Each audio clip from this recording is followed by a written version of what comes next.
اللہ تعالیٰ نے انسان کو یاد کرایا ہے کہ تو نے عبادت اپنے رب کی کرنی ہے، اور فرمایا رب تمہارا وہ ہے جس نے تمہارے لیے زمین کو فرش بنایا ہے، آسمان کو چھت بنایا ہے، اور آسمان سے پانی برسا کے تو زمین سے پھل اگائے ہیں، رزق لکم، وہ بھی تیرے کھانے کے لیے اگائے ہیں۔ وہ جو آسمان سے بارش برسا کے زمین سے سبز اور پھل اگائے ہیں تو وہ بھی تیرے لیے۔ جب سارا کچھ تیرے لیے بنایا تو بھی تو عبادت کرنا اپنے رب کی، پھر کسی کو اس کا شریک نہ ٹھہرا۔ ایک چیلنج بھی کیا قرآن مجید نے اس رکوع کے اندر،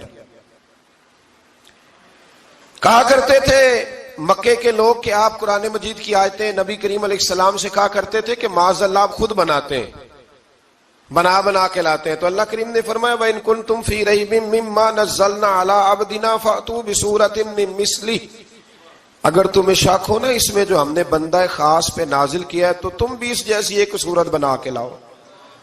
پڑھے لکھے تو تم بھی ہو نا، مکے میں تم بھی رہتے ہو، تو ایک صورت بنا کے لاؤ۔ قرآن مجید ہم سے چھینا گیا ہے سازش کے تحت، اس لیے کہ جس قوم کو قرآن آ جاتا ہے نا پھر کوئی کافر اس کا مقابلہ نہیں کر سکتا۔ دیکھیں نا اگر کافروں کے پاس جواب ہوتا قرآن پاک کا تو بدر اور احد میں نا کوئی آیت بنا کے لاتے قرآن کے مقابلے کی، تلواریں لے کے نہ آتے، ان کے پاس جواب ہی نہیں تھا۔ اور قیامت تک کسی کافر کے پاس قرآن مجید کا کوئی جواب، قرآن کا کوئی جواب، قسم اللہ کی جواب کوئی نہیں، قرآن کا اس کا کوئی جواب نہیں۔ کیا بات ہے قرآن پاک کی۔ وہ ایک دفعہ مسلمہ کذاب بے ایمان کہنے لگا میں نے بنا لیا قرآن پاک کا جواب، معاذ اللہ۔ جواب کیا بنایا؟ وہ صورت ہے نا القاریۃ ملقاریہ وما ادراک ملقاریہ، کھڑکھڑانے والی کیا ہے، کھڑکھڑانے والی تمہیں کیا پتا کیا ہے کھڑکھڑی، قیامت کا ذکر ہے۔ کہنے لگا میں نے اس جیسی صورت بنا لیا، تو کیا بنایا؟ الفیل ملفیل وما ادراک ملفیل۔ کہنے لگا ہاتھی، تمہیں کیا پتا کیا ہاتھی، تم کیا جانو کیا ہاتھی۔ تو پاس جو اس کے اپنے بیٹھے تھے نا چیلے، وہ کہنے لگے چپ کر جا، سارے زمانے کو پتا ہے ہاتھی کیا ہوتا ہے۔ تو پاگل ہے، اس کے دو کان ہوتے ہیں، ایک سونڈ ہوتی ہے، چار اس کے پیر ہوتے ہیں۔ بیوقوف آدمی قرآن کا مقابلہ کرنا ہے تو وہ چج کے ساتھ کر، پاگلوں کی طرح مقابلہ کرے گا، جوتے کھائے گا بھی، ہمیں بھی پڑھوائے گا۔ تو قرآن مجید کا کوئی مقابلہ کر سکا؟ تو اس آیہ مبارکہ میں اللہ نے کافروں کو یہ کہا اگر مقابلہ نہیں کر سکتے تو پھر اللہ سے ڈرو، ورنہ دوزخ میں ڈالے جاؤ گے، وہ جس کا ایندھن آدمی اور پتھر ہے، اور بنائی بھی کافروں کے لیے گئی ہے۔ اعدت للکافرین، جہنم کس کے لیے بنائی گئی ہے؟ کافروں اور منافقوں کے لیے۔ مسلمانوں کے لیے بنائی گئی، مسلمان مرضی سے چھلانگے لگائیں تو ان کی موج ہے، ورنہ ان کے لیے جہنم، ان کے لیے اللہ نے جنت بنائی ہے۔ اور یہ بات کرتے ہی رب کریم نے فرمایا اے محبوب علیہ السلام مومنوں کو خوشخبری دے دیں کہ اللہ نے ان کے لیے جنت بنائی ہے، اس میں باغات ہیں، انہیں رزق دیا جائے گا کھانے کے لیے، اور اس میں انہیں پاکیزہ بیویاں دی جائیں گی، اور پھر وہ اس میں ہمیشہ رہیں گے، انہیں اس سے نکالا نہیں جائے گا۔ آگے جو آیات کریمہ ہے نا اس کے اندر اللہ تبارک و تعالیٰ نے فرمایا ہے کہ اللہ حیا نہیں کرتا سمجھانے کے لیے، مچھر کی مثال بھی دینی پڑے۔ فرمایا قرآن سے کچھ لوگ ہدایت حاصل کرتے ہیں اور کچھ گمراہ ہو جاتے ہیں۔ جب لوگ اپنی مرضی کی تشریحات چاہتے ہیں تو گمراہ ہوتے ہیں، اور جب قرآن کو رسول اللہ صلی اللہ علیہ وسلم اور امت مسلمہ کی تشریحات کی روشنی میں سمجھتے ہیں تو پھر اللہ ہدایت عطا فرماتا ہے۔ پھر اللہ تبارک و تعالیٰ نے آگے ارشاد فرمایا حضرت آدم کی پیدائش کا واقعہ۔ کچھ مفسرین نے لکھا اللہ نے مشورہ کیا تھا فرشتوں سے، وَإِذْ قَالَ رَبُّكَ لِلْمَلَائِكَةِ إِنِّي جَاعِلٌ فِي الْأَرْضِ خَلِيفَةً، لیکن کچھ مفسرین کہتے ہیں کہ اللہ کو ضرورت نہیں فرشتوں سے مشورہ کرنے کی، اللہ نے فرشتوں سے مشورہ نہیں کیا، بلکہ رب نے انہیں آگاہ فرمایا تھا کہ میں لگا ہوں زمین پہ اپنا نائب بنانے، میں خلافت دینے لگا ہوں زمین پہ۔ اب یہ تو دینے والی کی مرضی ہے نا اس نے کس کو دینی ہے، یہ تو دینے والے کی مرضی ہے نا اس نے۔ تو کچھ لوگ کہتے ہیں کہ دینے والے سے زیادہ ہمیں پتہ ہے، تو فرشتوں کو بھی یہ اجتہادی خطا ہو گئی، کہنے لگے یا اللہ اسے نہ بنانا، یہ فساد کرے گا، یہ خون ریزیاں کرے گا. تو اللہ نے فرمایا جو میں جانتا ہوں وہ تم. اللہ اکبر. امام راضی فرماتے جب رمضان آتا ہے تو اللہ فرشتوں سے کہتا ہے ذرا یہ کھول کے دروازے دیکھو نا یہ زمین پہ کیا کر رہے ہیں. تم تو کہتے تھے فساد کریں گے اور یہ سارے تراویحاں پڑھ رہے ہیں. تم تو گویا کہتے تھے فساد کریں گے اور یہ تو دیکھو گویا رمضان کے روزے رکھ رہے ہیں. یہ تو میری یاد میں نکلے ہوئے ہیں. تم کچھ کہتے تھے اور دیکھو میں نے تمہیں کہا تھا نا جو میں جانتا ہوں وہ تم. اللہ نے پھر حضرت آدم علیہ السلام کو تمام زمانے کے علوم عطا کیے, علم سکھا لیا. تو فرشتوں سے کہا تم بھی ان چیزوں کے نام بتاؤ, تو وہ بتا سکے نہیں. اللہ نے فرمایا اب اس طرح کرو آدم کو سجدہ کرو. سب نے سجدہ کیا سوائے. وہ کہنے لگا یا اللہ صرف تجھے ہی کرنا ہے. کرنا بھی صرف اللہ کو چاہیے پر رب کے آگے بھی جھکنا چاہیے, اور جس کے سامنے رب جھکائے نا وہاں بھی. اور یہ جو عاجزی ہے نا, یہ جو جھکنا ہے یہ علم کے آگے ہے. ہماری مصیبت یہ ہے کہ ہم علم کے آگے بھی گردن جھکانے کو تیار نہیں ہوتے, وہاں بھی ہم خود عالم فاضل بن جاتے.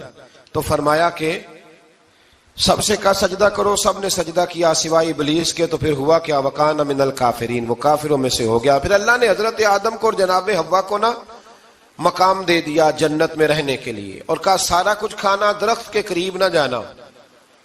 ابھی آپ کسی سے کہہ دیں تھوڑا سا کہ پیچھے نہ دیکھنا, یعنی اگر میری سمجھ لیں ادب کی وجہ سے کوئی 1.5-2 منٹ یا 6 منٹ نہیں بھی نہ دیکھے گا تو سوچے گا ضرور کہ پتہ نہیں اب پیچھے کیا ہے, مصیبت کیا ہے. یعنی آپ کہہ کے دیکھ لیں کسی کو, پیچھے نہ دیکھنا. فطرت ہے نا انسان کی, وہ جستجو کرتا ہے. کہا اس درخت کے پاس نہ جانا.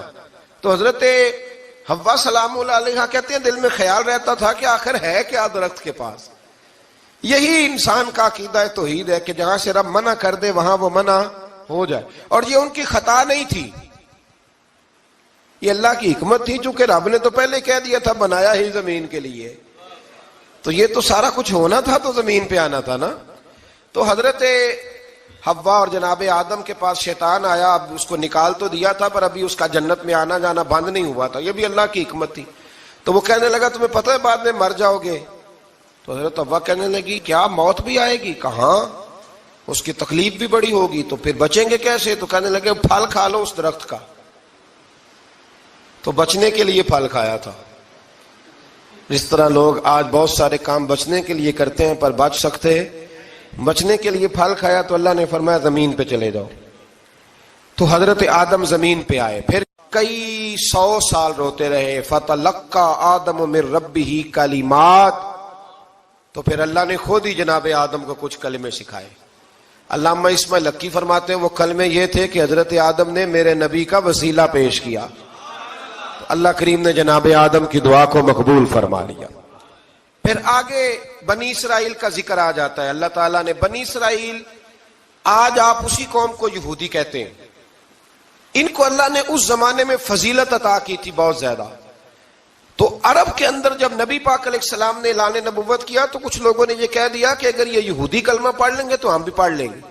تو پھر اللہ نے انہیں یاد کرایا کہ تم اصل میں کیا ہو, تمہیں کلمہ پڑھنا چاہیے.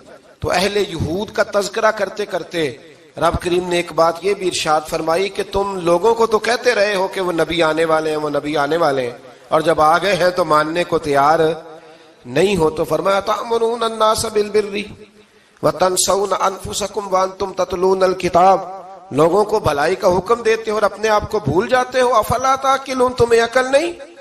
پھر اللہ نے انہیں یہ بھی یاد کرایا کہ یاد کرو وہ زمانہ کہ جب فرعون نے خواب دیکھ لیا تھا کہ کوئی بچہ اس کی سلطنت کو تباہ کرے گا, تو پھر اس نے تمہارے بچوں کو ذبح کرانا شروع کیا اور تمہاری بیٹیوں کو چھوڑتا تھا. فرمایا یہ بھی تو تم نے دیکھا, میں نے تمہیں پھر تم سے کہا جہاد کرو قوم عمالقہ کے خلاف, تو مقام طیہ میں جا کے یہ لوگ کہنے لگے ہم سے جہاد نہیں ہوتا.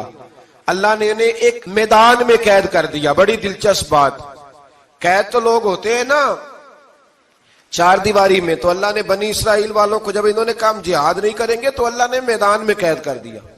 میدان میں, یہ یاد رکھیں, جب انسان اللہ کی نافرمانی کرتا ہے تو اسے ایسی قید ملتی ہے جس کا اس نے تصور بھی نہیں کیا ہوتا. ایک میدان ہے مقام طیہ, قید ہو گئے, سارا دن سفر کرتے تھے, سارا دن تو رات کو تھک کے سوتے تھے, صبح اٹھتے تھے نا جب, تو وہیں ہوتے تھے جہاں کل صبح چلے تھے. تو رب جب کسی کو قیدی بناتا ہے تو اسے زنجیروں کی, سلاخوں کی ضرورت. دعا فرمائے اللہ تبارک و تعالی غموں سے نجات عطا فرمائے.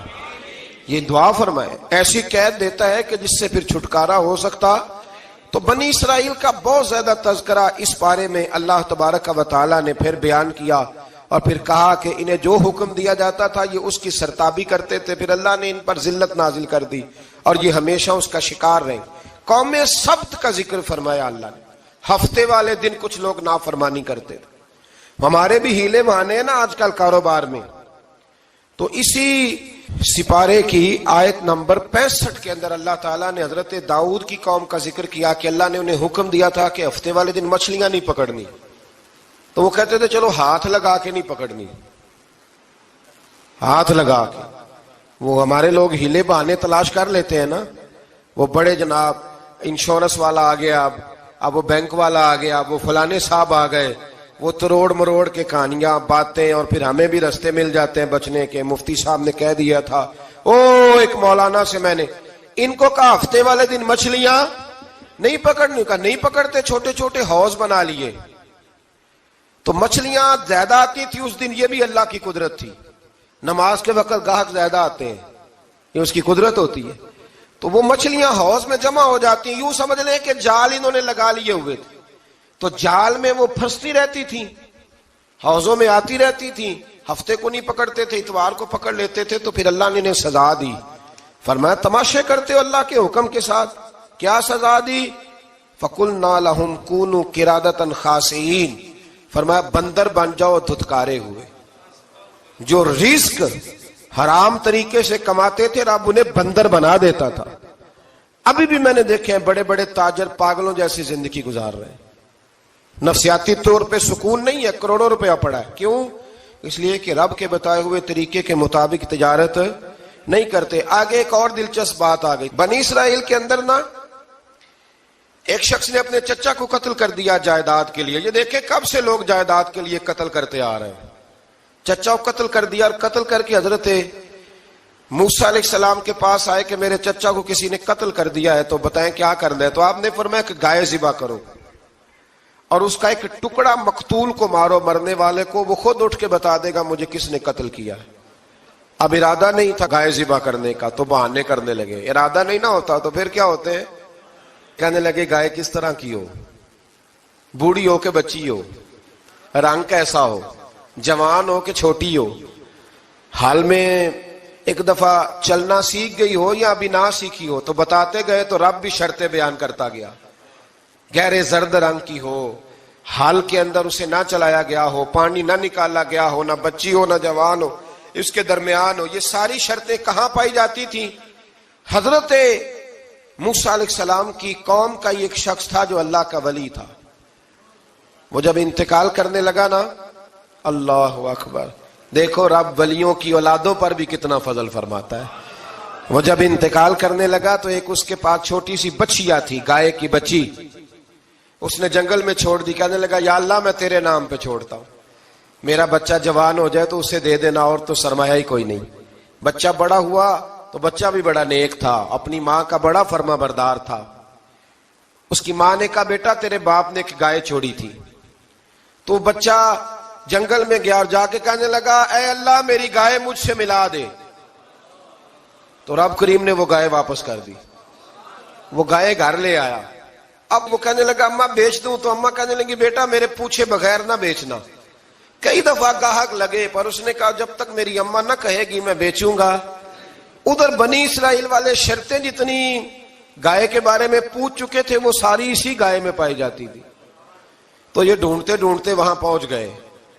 تو کہنے لگے گائے چاہیے. تو اس نے کہا بھی تمہاری مرضی سے نہیں, قیمت میری مرضی کی. ایک مفسر نے تو یہاں تک لکھا ہے کہ اس نے کہا گائے ذبح کر کے نا, تو جتنا گائے کے اندر گوشت ہوگا نا اتنا ہی کھال کے اندر تو مجھے مال بھر کے دو گے, اتنے ہی سکے بھر کے دو گے, اتنی اشرفیاں بھر کے دو گے, تو پھر تمہیں گائے دوں گا. تو پھر یہ گائے انہیں ملی اور یہ گائے لے کر کے آئے. زیادہ سوالات نہ کرتے تو زیادہ الجھتے نہ. ہم بھی دین کے معاملے میں بڑے سوال جواب کرتے ہیں. اتنا سوال کریں جتنی اس کی ضرورت ہے. ان لوگوں نے سوالات زیادہ کیے تو پھر الجھ زیادہ گئے. تو میرے بھائی اس کا ذکر بھی اللہ تبارک و تعالیٰ نے پہلے پارے کے اندر بیان فرمایا. پھر اللہ کریم نے فرمایا کہ کچھ ایسے لوگ بھی ہیں یہودیوں میں سے جن کا دعویٰ ہو گیا ہے کہ ہم اللہ کے بڑے پیارے ہیں. فرمایا یہ صرف ان کے منہ کی باتیں ہیں, یہ تو قیامت میں پتہ چلے گا نا کہ اللہ کا پیار کس کے ساتھ زیادہ ہے. اور پھر یہ بھی یہودیوں نے دعویٰ کیا ہے, اسی پارے میں اللہ فرماتے ہیں کہ ان کا دعویٰ ہے کہ ہم اللہ کے بڑے پیارے ہیں, جنت میں ہم ہی جائیں گے. تو اللہ فرماتا ہے پھر مرنے کی دعا تو کرو, جنت میں تو مر کے جانا ہے نا. لیکن رب فرماتے ہیں یہ کبھی مرنے کی دعا نہیں کریں گے, اس لیے کہ انہیں پتہ ہے کہ ہم نے آخرت کے لیے کیا بھیجا. لیکن جی پہلا حکم آ گیا یا ایھا الذین آمنوا کہہ کے, پہلی آیت قرآن پاک کی پہلے سپارے میں پہلی آیت جس میں اللہ نے کہا یا ایھا الذین آمنو. تو پہلا حکم آمنو کہہ کے آیت نمبر 104 میں جو اللہ نے حکم دیا ہے نا وہ نبی پاک کی تعظیم کا حکم ہے. پہلا حکم ہی اللہ نے حضور کی عزت اور ناموس کا ارشاد فرمایا. پہلا اس ترتیب کے لحاظ سے وہ ہوا یہ کہ جب نبی پاک کو بات ارشاد کرتے تو صحابہ کرام اٹھ کے عرض کرتے رائینا یا رسول اللہ, حضور سمجھ نہیں آئی ذرا رعایت کر دے. تو یہودیوں کی عبرانی زبان کے اندر نہ ذرا کھینچ کے پڑھتے تھے رائینا, تو اس کا معنی بنتا تھا معاذ اللہ اے ہمارے چرواہے. بکریاں چرانے والے کو بھی وہ رائینا کہتے تھے. تو جب صحابہ یہ کہنے لگے تو اللہ نے منع ہی کر دیا. فرمایا میرے محبوب کے غلاموں, اس لفظ کے پیچھے چھپ کے لوگ میرے نبی کی بے ادبی کر جاتے ہیں. تو جس لفظ کا کوئی ایک معنی بے ادبی والا بنتا ہو وہ لفظ بھی میرے نبی کے لیے نہ کہو. لفظ وہ والے کہو جس میں کوئی بے ادبی کا معنی نکلے نہ. یہاں لوگوں نے بڑے بڑے لفظ نہیں بول دیے, پھر کہتے میرا مطلب یہ تھا, میرا مطلب وہ تھا. تو تو نے وہ لفظ بولا کیوں جس کا کوئی غلط مطلب بھی نکل سکتا تھا. اللہ نے فرمایا یا ایھا الذین آمنوا لا تقولوا رائینا, اے ایمان والو رائینا کہو ہی نہ. تو یا اللہ کیا کہیں؟ فرمایا وقولوا انظرنا, تم کہو یا رسول اللہ ایک نظر فرمائیے. انداز دیکھیے, انظرنا ایک نظر. تو ہمارے بزرگ تو پہلے ہی بڑے پیار والوں نے کہہ دیا یا رسول اللہ انظر حالنا. کہتے کہاں سے لاتے ہو جملے؟ میں نے کہا اللہ کی کتاب سے. یا رسول اللہ انظر حالنا یا حبیب اللہ اسمع قالا. تو تم کہو انظرنا, محبوب نظر کرم کرے, واسمعوا, اور کیا ضرورت ہے دوبارہ پوچھنے کی؟ اللہ کہتا ہے پہلے ہی دھیان سے سنا کرو, پہلے ہی واسمعوا, پہلے ہی احتیاط سے سنو. وللکافرین عذاب علیم, اور کافروں کے لیے دردناک عذاب ہے. لے جی اسی پارے میں اللہ تبارک و تعالیٰ نے پھر اہل یہود کا ذکر کیا. تو یہود کہنے لگے کہ ہم حضرت ابراہیم کے ماننے والے ہیں. تو اللہ کریم نے وہ بھی ذکر کیا کہ میں نے تو ابراہیم کو آزمایا ہے. وَإِذِ ابْتَلَىٰ إِبْرَاهِيمَ رَبُّهُ بِكَلِمَاتٍ فَأَتَمَّهُنَّ, ہم نے ابراہیم کو کچھ چیزوں سے آزمایا ہے, وہ ہماری آزمائش پہ پورے اترے. قَالَ إِنِّي جَاعِلُكَ لِلنَّاسِ إِمَامًا, تو پھر ہم نے انہیں کہا کہ ہم آپ کو پوری دنیا کا امام بنائیں گے. وہ آزمائش کیا تھی؟ آگ میں جانا بھی آزمائش, بیٹے کا نہ ہونا بھی آزمائش, بیٹا ہوا تو پھر اسے وادی غیر ذی زرع ان میں چھوڑ کے آنا بھی آزمائش, بڑا ہوا تو پھر ذبح کرنا بھی آزمائش. فرمایا جہاں جہاں آزمایا ہے نا ابراہیم ہماری آزمائش میں پورے اترے. فرمایا تو مفت میں حضرت ابراہیم کی اولاد بنتے ہو اور ان کا نام لیتے ہو اور ان کے ساتھ اپنا تعلق بناتے ہو, دیکھو تو صحیح وہ کتنی آزمائشوں سے گزرے. تو اس کا بھی اللہ نے اسی میں ذکر فرمایا. اور پھر وہ بات کرتے تھے حضرت یعقوب کی اور حضرت اسحاق کی. تو فرمایا وہ تو ہمارے اتنے خاص بندے تھے کہ وصال کے وقت بھی انہوں نے اپنی اولادوں کو نصیحت فرمائی تھی کہ اللہ کی توحید پہ قائم رہنا. اس کا ذکر بھی اللہ نے اسی پارے میں بیان فرمایا. اور جو حضرت ابراہیم اور جناب اسماعیل نے کعبہ تعمیر کیا تو اس کا ذکر بھی اللہ تعالیٰ نے اسی پارے میں فرمایا. فرمایا جب وہ کعبہ بنا رہے تھے تو کہہ رہے تھے ربنا تقبل منا, کہہ رہے تھے اے اللہ بنا ہم نے دیا ہے پر مہربانی فرما ہم سے قبول فرما لے. تو جو آیہ کریمہ آخر میں عرض کرنا چاہتا ہوں اس پر بھی تھوڑی توجہ فرمائیں گے تو بات بڑی نکھر کے باہر آئے گی. یہ 16ویں رکوع کے اندر اللہ نے پھر یہود کا اور عیسائیت کا ذکر فرمایا. تو اللہ کریم نے ایک بات ارشاد فرمائی. یہودیوں کے ہاں جب کوئی بچہ پیدا ہوتا تھا وہ پیلے رنگ کے ساتھ اس کو رنگتے تھے، یا کوئی خاص رنگ تھا ان کا، بچہ پیدا ہوتا تو اس پر وہ رنگ چڑھاتے کہ یہ جی ہمارے مذہب کا رنگ ہے۔ ہمارے ہاں بھی رسمیں ہیں نا اپنی اپنی، معاذ اللہ، اپنی اپنی نہیں ہونی چاہیے، اللہ رسول کا حکم ہونا چاہیے۔ تو یہودیوں کے ہاں بچہ پیدا ہوتا تو ایک خاص رنگ چڑھاتے، عیسائیوں کے ہاں پیدا ہوتا تو وہ بھی ایک خاص رنگ چڑھاتے۔ تو مسلمانوں کے ہاں بچے پیدا ہوئے تو انہوں نے بھی توجہ کی کہ یہ کیا ہو رہا ہے، تو رب کریم نے فرمایا صبغۃ اللہ، رنگ اللہ کا ہی ہے۔ ومن احسن من اللہ صبغہ، اور فرمایا اللہ کے رنگ سے زیادہ خوبصورت کس کا رنگ ہو سکتا ہے؟ اللہ کا رنگ کیا ہے؟ لا الہ الا اللہ محمد الرسول اللہ صلی اللہ علیہ۔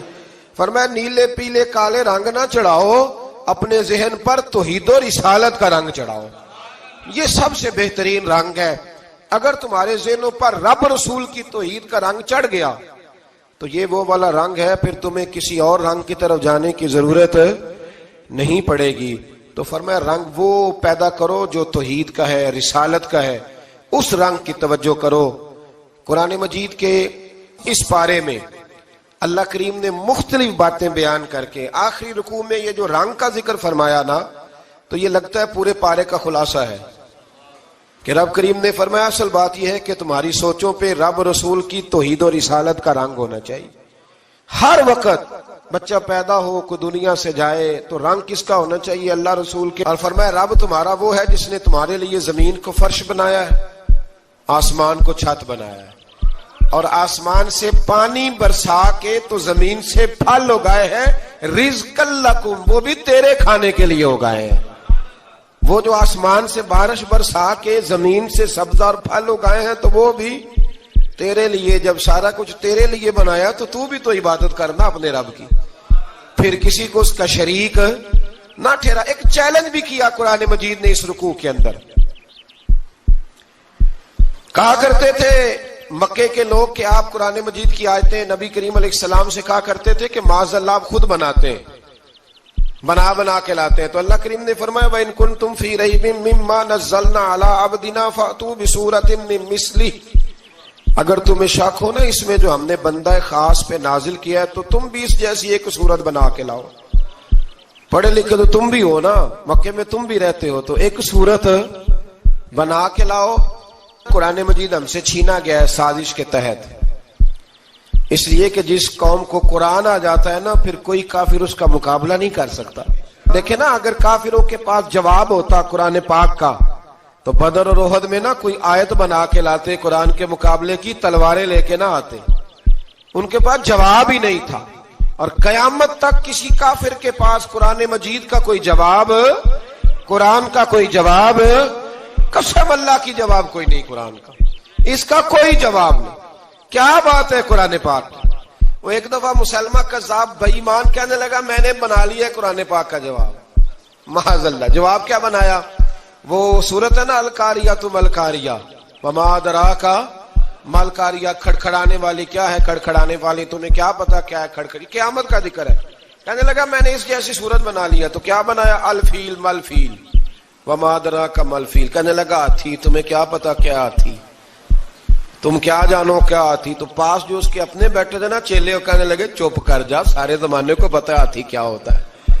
تو پاگل ہے، اس کے دو کان ہوتے ہیں، ایک سونڈ ہوتی ہے، چار اس کے پیر ہوتے ہیں۔ بیوقوف آدمی، قرآن کا مقابلہ کرنا ہے تو کچھ چج کے ساتھ کر، پاگلوں کی طرح مقابلہ کرے گا، جوتے کھائے گا بھی، ہمیں بھی پڑھوائے گا۔ تو قرآن مجید کا کوئی مقابلہ کر سکا؟ تو اس آیہ مبارکہ میں اللہ نے کافروں کو یہ کہا اگر مقابلہ نہیں کر سکتے تو پھر اللہ سے ڈرو، ورنہ دوزخ میں ڈالے جاؤ گے، وہ جس کا ایندھن آدمی اور پتھر ہے، اور بنائی بھی کافروں کے لیے گئی ہے۔ اعدت للکافرین، جہنم کس کے لیے بنائی گئی ہے؟ کافروں اور منافقوں کے لیے۔ مسلمانوں کے لیے بنائی گئی، مسلمان مرضی سے چھلانگے لگائیں تو ان کی موج ہے، ورنہ ان کے لیے جہنم، ان کے لیے اللہ نے جنت بنائی ہے۔ اور یہ بات کرتے ہی رب کریم نے فرمایا اے محبوب علیہ الصلوۃ والسلام مومنوں کو خوشخبری دے دیں کہ اللہ نے ان کے لیے جنت بنائی ہے، اس میں باغات ہیں، انہیں رزق دیا جائے گا کھانے کے لیے، اور اس میں انہیں پاکیزہ بیویاں دی جائیں گی، اور پھر وہ اس میں ہمیشہ رہیں گے، انہیں اس سے نکالا نہیں جائے گا۔ آگے جو آیات کریمہ ہے نا اس کے اندر اللہ تبارک و تعالیٰ نے فرمایا ہے کہ اللہ حیا نہیں کرتا سمجھانے کے لیے مچھر کی مثال بھی دینی پڑے. فرمایا قرآن سے کچھ لوگ ہدایت حاصل کرتے ہیں اور کچھ گمراہ ہو جاتے ہیں. جب لوگ اپنی مرضی کی تشریحات چاہتے ہیں تو گمراہ ہوتے ہیں، اور جب قرآن کو رسول اللہ صلی اللہ علیہ وسلم اور امت مسلمہ کی تشریحات کی روشنی میں سمجھتے ہیں تو پھر اللہ ہدایت عطا فرماتا ہے. پھر اللہ تبارک و تعالیٰ نے آگے ارشاد فرمایا حضرت آدم کی پیدائش کا واقعہ. کچھ مفسرین نے لکھا اللہ نے مشورہ کیا تھا فرشتوں سے، وَإِذْ قَالَ رَبُّكَ لِلْمَلَائِكَةِ إِنِّي جَاعِلٌ فِي الْأَرْضِ خَلِيفَةً.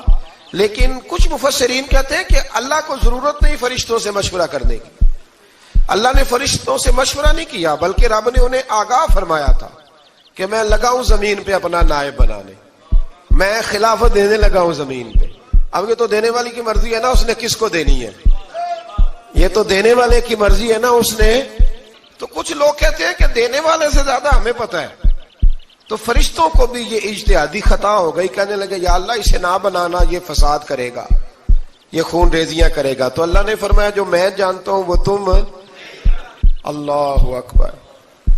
امام راضی فرماتے جب رمضان آتا ہے تو اللہ فرشتوں سے کہتا ہے ذرا یہ کھول کے دروازے دیکھو نا یہ زمین پہ کیا کر رہے ہیں.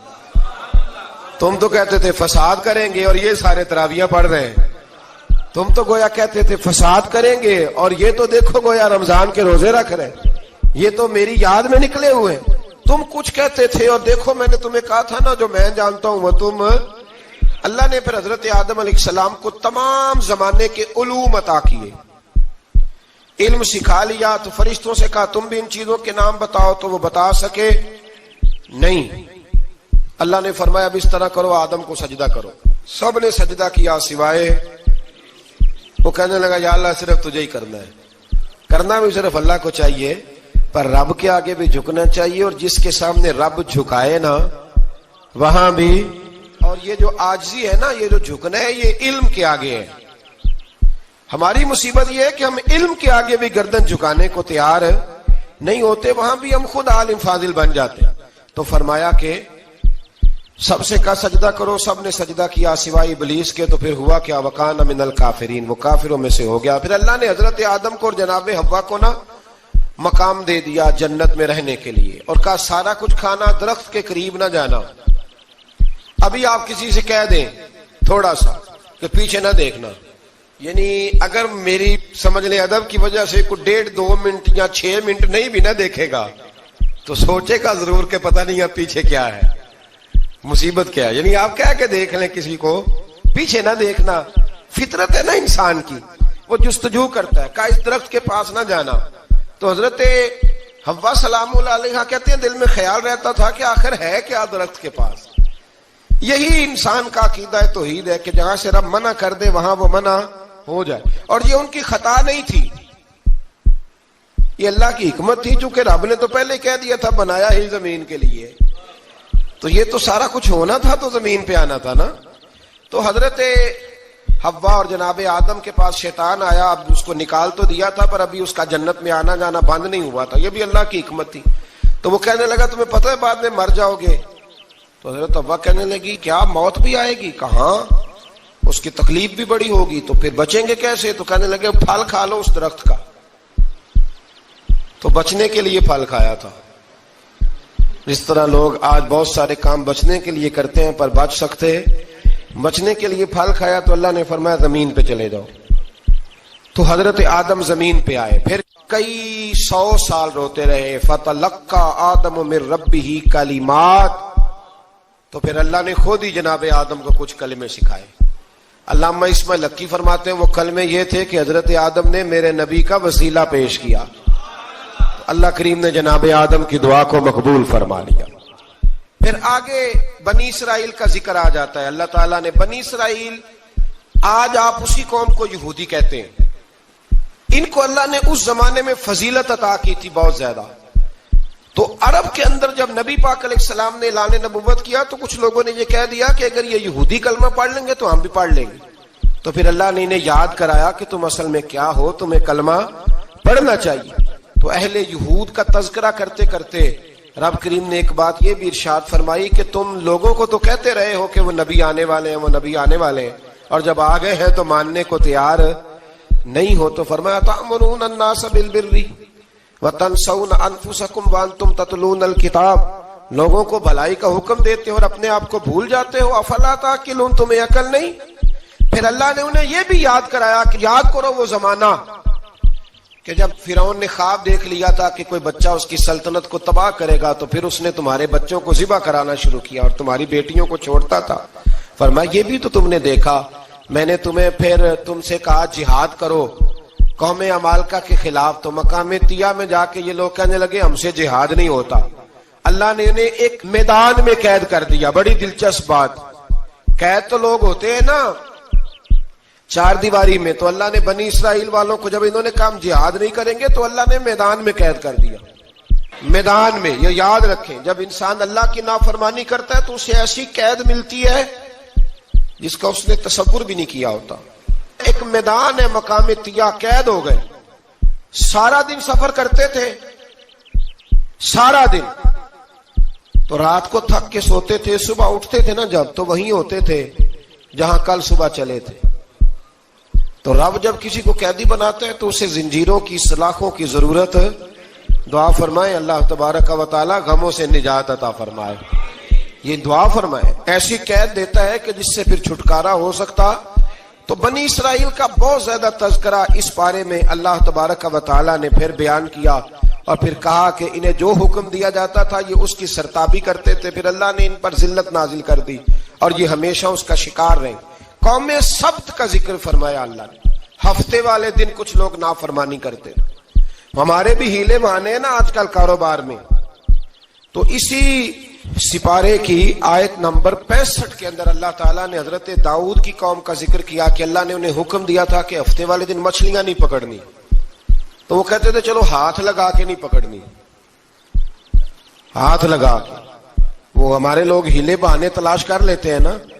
وہ بڑے جناب انشورنس والا آ گیا، اب وہ بینک والا آ گیا، وہ فلانے صاحب آ گئے، وہ تروڑ مروڑ کے کہانیاں باتیں، اور پھر ہمیں بھی رستے مل جاتے ہیں بچنے کے. مفتی صاحب نے کہہ دیا تھا، ایک مولانا سے میں نے ان کو کہا ہفتے والے دن مچھلیاں نہیں پکڑنی، کا نہیں پکڑتے، چھوٹے چھوٹے حوض بنا لیے. تو مچھلیاں زیادہ آتی تھی اس دن، یہ بھی اللہ کی قدرت تھی.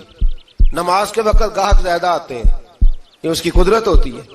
تو وہ مچھلیاں حوض میں جمع ہو جاتی ہیں. یوں سمجھ لیں کہ جال انہوں نے لگا لیے ہوئے تھے، تو جال میں وہ پھنستی رہتی تھی، حوضوں میں آتی رہتی تھی.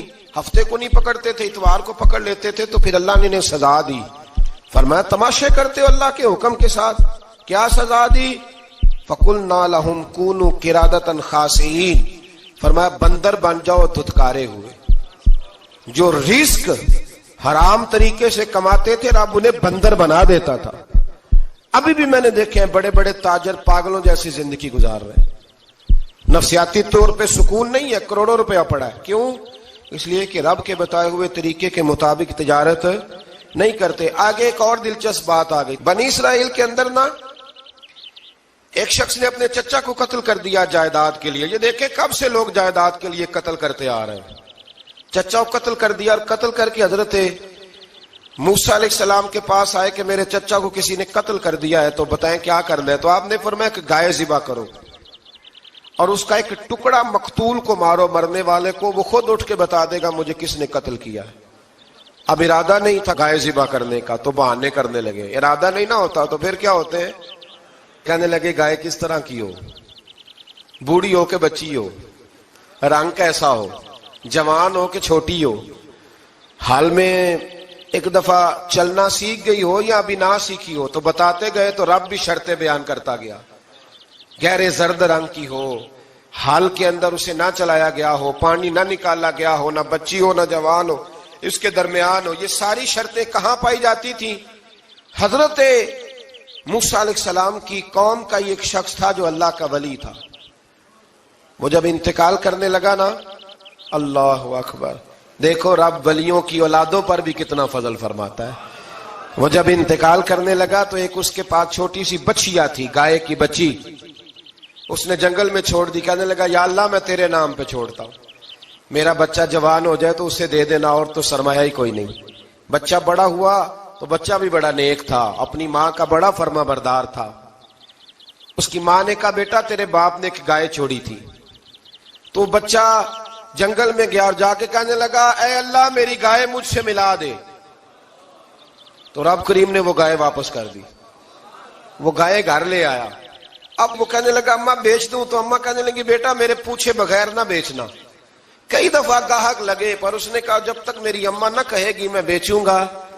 ادھر بنی اسرائیل والے شرطیں جتنی گائے کے بارے میں پوچھ چکے تھے وہ ساری اسی گائے میں پائی جاتی تھی، تو یہ ڈھونڈتے ڈھونڈتے وہاں پہنچ گئے، تو کہنے لگے گائے چاہیے، تو اس نے کہا بھی تمہاری مرضی سے نہیں، قیمت میری مرضی کی۔